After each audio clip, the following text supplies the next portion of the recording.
চকা মকাকৈ এখনীয়া চল ঘূৰিলে লগাব মনৰ ভাৱৰাই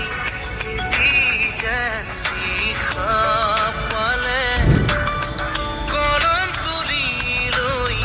লিখি পেলালো মিঠুৰি ওলালো ঘৰতনে এটি সেমেকা ৰাতি শুনিছো